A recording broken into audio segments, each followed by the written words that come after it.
There's thousands of videos out there for ghost towns, and they're pretty cool.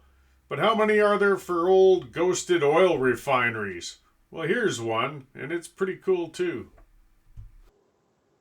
Well over 100 years old for oil and gas in Turner Valley. We got a popular tourist strip along the west side of Alberta. It follows the Rocky Mountains down south. It's called the Cowboy Trail. A lot of people drive it, and of course they look at the beautiful ranch lands, and they check out the historic stuff, the First Nations and stuff, the ranches, but they forget that oil and gas is a huge part of the history as well, and made up a large part of it. So this is the Turner Valley gas plant. They made their strike here in 1914, where they hit on a well called Dingman Number 1. And that was named after the manager, I believe, of the oil company that was giving it a crack. Of course, it led to quite a rush, and they developed out here a lot of natural gas, and then they started hitting oil. Calmed down a little bit, but then in 1934, there was another hit south of here, and that one caused a big rush just a little bit south of town, and they were so optimistic, they built a boom town down there, and they named it Little Chicago even. They thought this was going to turn into a long-term big city. This was going to be the rush of the West. And for a while it was. There were dozens and dozens of buildings, businesses, houses. They had a curling rink, they had schools, they had saloons, but kind of like gold rush towns and all those others, it kind of faded away pretty quickly, unfortunately. But all that's left in that area now is just a monument and a flat field. There's part of the problem with the boom towns when they're built on skids and just with wooden materials. When things slow down, they just tear it down and that history gets taken away, and you don't have anything to look at. But in the case of this, with this old gas refinery, it's still there. There's kind of a couple reasons for it. This operated all the way till 1984, so about 70 years, a little more actually, I think 86. But they did finally shut it down. I think, to be honest, some of the reason they shut it back in was, or didn't actually reclaim it. They've turned this into a historic site. You can come here in summer actually and get guided tours. There's a visitor center, or you can just, walk around the perimeter here and check it out. I mean, it's a cool, nice little area. But reclaiming these oil sites, and that's been an ongoing political battle between citizens and government and others, because of course the oil companies that came and went off, and they would go broke, and then they just leave stuff where they lay. And to try and rehabilitate all of this would cost a fortune.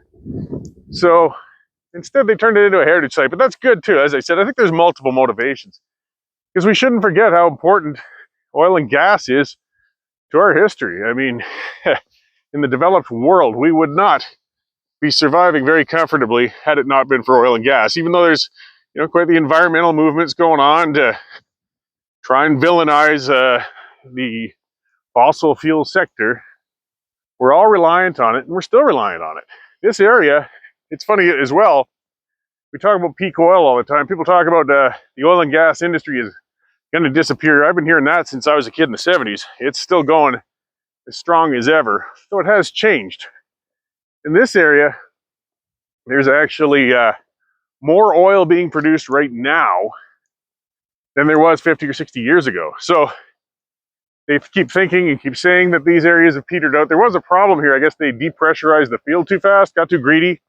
You see those old images of gushers, oil, plowing through the top of a derrick. Problem was that depressurizes the field. It makes it harder to get the oil out.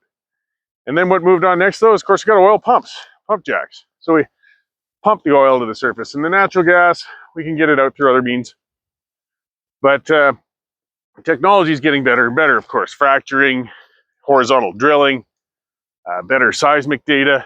They can get more out of these fields than they ever have. So again, in an area where they've been drilling and producing for 100 years, and they're still getting more oil and gas out of it.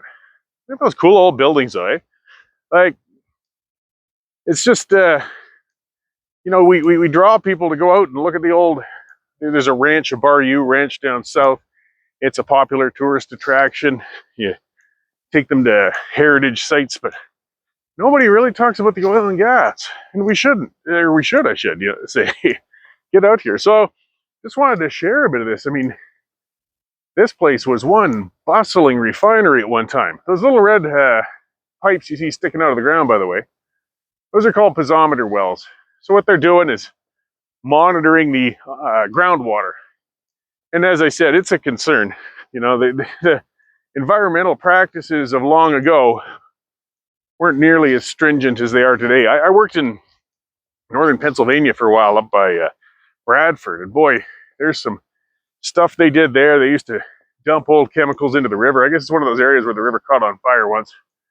We didn't quite get so bad here, I think, but yeah, I wouldn't want to say plant a garden on this ground and consume whatever came up from it. It's probably going to be pulling some stuff up from down there that we don't want to think about.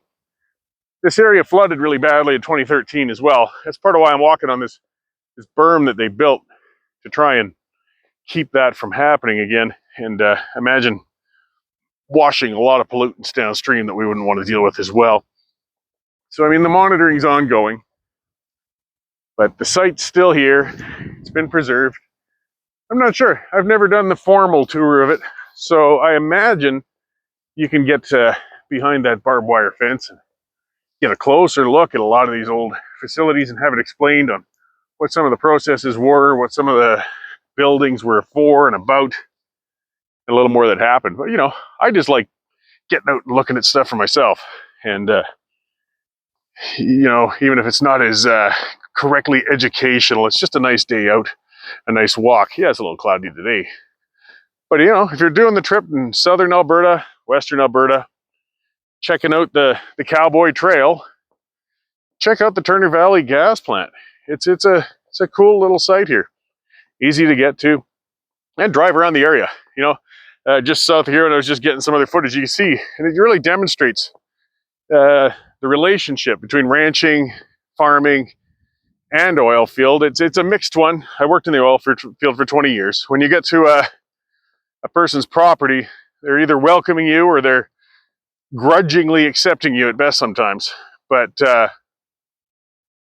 in general, there's a symbiotic relationship. A lot of people working in the agricultural industry also supplemented their income. It's tough to go making your money ranching or farming, so they worked in the field as well. And as you can see, I mean, here's an oil well pump jack right in the middle of a bunch of cattle. I mean, they can work around and together with each other.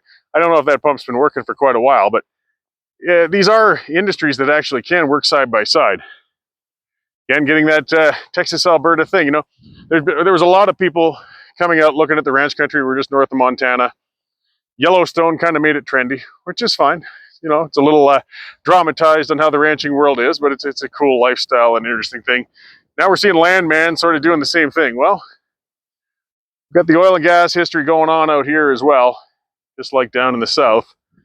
And maybe more people will come out and check all of that oil history, because it's interesting stuff and there's a lot to be seen. So, yeah, just thought I'd offer a bit of a tour of the Turner Valley gas plant for those who can't quite make it out, and just make sure to get off those beaten paths and check out some of the different attractions sometimes, guys. There's neat gems hidden out there for some of your day trips.